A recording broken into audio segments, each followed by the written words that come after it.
है गड्डी नाल लग हुण जे पैसे ले लेने 50 रुपये ले ले हुण गड्डी चलो।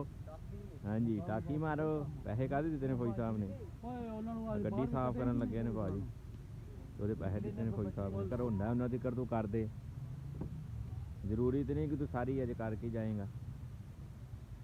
ਆਪ ਸਭ ਕਰ ਦੇ। ਆ ਵੇਖੋ ਗੱਡੀ ਵੇਖ ਰਹੇ ਹੋ ਪਿੱਛੇ ਤੁਸੀਂ, ਇਹਦੇ ਤੇ ਮੈਂ ਜਾਚ ਸਿੱਖਦਾ ਹੁੰਦਾ। ਇਹ ਫੌਜੀ ਸਾਹਿਬ ਦੀ ਸਾਡੀ ਗੱਡੀ ਹੈਗੀ, ਤੇ ਫੌਜੀ ਸਾਹਿਬ ਦੀ ਗੱਡੀ ਮੈਂ ਇਹਦੀ ਜਾਚ ਸਿੱਖਦਾ ਹੁੰਦਾ। ਉਹ ਧਿਆਨ ਨਾਲ ਤੂੰ ਟਾਕੀ ਮਾਰ ਬਸ। ਫੌਜੀ ਸਾਹਿਬ ਨੇ ਪੈਸੇ ਦਿੱਤੇ ਨਾ 50 ਰੁਪਏ।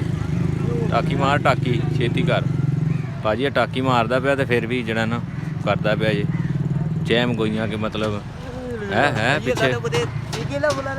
ਹਾਏ ਹਾਏ ਗਰਮ ਹੈਗੀ ਗੱਡੀ ਭਾਜੀ। ਇਹ ਵੇਖੋ ਨਵੀਂ ਗੱਡੀ ਸੀ ਜਿਹੜੇ ਫੌਜੀ ਸਾਹਿਬ ਨੇ ਦੇ ਕੇ ਨਾ ਲੋਕਾਂ ਨੂੰ ਇਹ ਵੇਖੋ ਜਲੀਲ ਕਰ ਲਿਆ ਆਪਣੇ ਆਪ। ਮਜ਼ਾ ਹੈ ਇਹਦਾ ਬੜਾ ਹੀ ਮਜ਼ਾ ਹੈ। ਤੇ ਜਿੱਦਣ ਚਲਾਵਾਂਗੇ ਨਾ ਫਿਰ ਤੁਹਾਨੂੰ ਵਿਖਾਵਾਂਗੇ। ਇਹ ਹੁਣੇ ਫਿਲਹਾਲ ਤਾਂ ਸਾਫ਼ ਕੀਤੀ ਇਹਨਾਂ ਨੇ ਤੇ ਇਹ ਚੱਲੇ ਨੇ ਕਿਤੇ ਬੁੱਕ ਤੇ ਚੱਲੇ ਨੇ। ਜਦੋਂ ਵਿਹਲੇ ਹੋਏ ਨਾ ਫਿਰ ਤੁਹਾਨੂੰ ਚਲਾ ਕੇ ਵਿਖਾਵਾਂਗੇ। ਇਸੇ ਗੱਡੀ ਤੇ ਮੈਂ ਜਾਚ ਸਿੱਖੀ, ਡਰਾਈਵਰਿੰਗ ਇਹਦੀ ਤੇ ਸਿੱਖੀ ਮੈਂ। ਆ ਜਾ ਸੇਬੀ ਆ ਜਾ। ਇਹ ਭਾਜੀ ਅਸੀਂ ਰੱਖਿਆ ਸਫਾਈ ਵਾਸਤੇ। ਸਫਾਈ ਵਾਸਤੇ ਭਾਜੀ। ਇਹ ਫੌਜੀ ਸਾਹਿਬ ਦਾ ਸਾਹਿਬਜ਼ਾਦਾ ਬੇਟਾ ਮਤਲਬ ਉਹਨਾਂ ਦਾ ਗੱਡੀ ਸਾਫ਼ ਕਰਦਾ ਬੜੀ ਧਿਆਨ ਹੈ। ਕੰਗਾ ਸ਼ੀਸ਼ਾ ਵੀ ਰੱਖਿਆ ਫੌਜੀ ਸਾਹਿਬ ਨੇ ਵਿੱਚ। ਹੋਏ ਜੋ ਫਿਰ ਫੌਜੀ। ਇਹ ਫੌਜੀ ਸਾਹਿਬ ਦੇ ਕਮਾਲ ਨੇ ਜਿਹੜੇ ਲੋਕਾਂ ਨੂੰ ਗੱਡੀ ਮੰਗੀ ਦੇ ਦਿੰਦੇ ਨੇ। ਮਤਲਬ ਅੱਜ ਉਹ ਫਲਾਣਾ ਯਾਰ ਚੱਲਿਆ ਤੇ ਕੱਲ ਉਹ ਚੱਲਿਆ। ਜੇਕਰ ਨਾ ਦਿੰਦੇ ਹੁੰਦੇ ਤੇ ਆ ਗੱਡੀ ਅੰਦਰੋਂ ਵੀ ਜਿਵੇਂ ਨਵੀਂ ਹੈ ਨਾ ਬਾਹਰੋਂ ਇੰਜ ਨਵੀਂ ਹੋਣੀ। ਚਲੋ ਕੋਈ ਨਹੀਂ, ਯਾਰੀਆਂ ਵੀ ਫਿਰ ਨਿਭਾਉਣੀਆਂ ਨੇ ਕਿ ਨਹੀਂ, ਕਿਉਂ ਜੀ?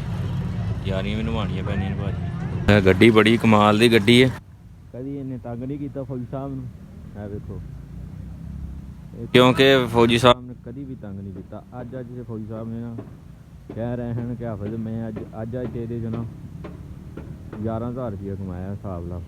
ਤੇ ਗੱਡੀ ਹੈਗੀ ਜੇ 12 ਮਾਡਲ। ਕਦੀ ਵੀ ਤੰਗ ਇਹਨੇ ਨਹੀਂ ਕੀਤਾ। ਓਰੀਜਨਲ ਗੱਡੀ ਜੇ। ਕਿਹੜਾ ਹੈ ਥੱਲੇ ਵਾਲਾ? ਅੱਛਾ ਜੀ। ਸਾਰਾ ਸਵੇਰੇ ਕੰਮ ਕਰਾ ਇੰਜਨ ਨਵਾਂ ਕਰ ਦਿੱਤਾ। 13,000 ਦਾ ਹੈ ਓਰੀਜਨਲ ਦਿੱਤਾ 13,000 ਦਾ। ਆਹੋ ਉਹ ਵੇਖੀਓ ਨਾ ਤੋੜਨੀ ਤੂੰ। ਆਹ ਨਾ ਨਾ ਇਹ ਵੀ ਲੱਖ ਦੇਗਾ। ਇਹ ਹਲੇ ਤੋੜ ਦਿੱਤਾ ਹੀ ਨਾ 50 ਰੁਪਏ ਵੀ ਤੂੰ ਲੈ ਨਹੀਂ ਤੇ ਫਿਰ ਉਤੋਂ ਕੰਮ ਵੇਖ ਤੂੰ ਕਿੰਜ ਦੇ ਕਰਨਾ। ਸਹੀ ਮਾਰ ਟਾਕੀ ਨੂੰ।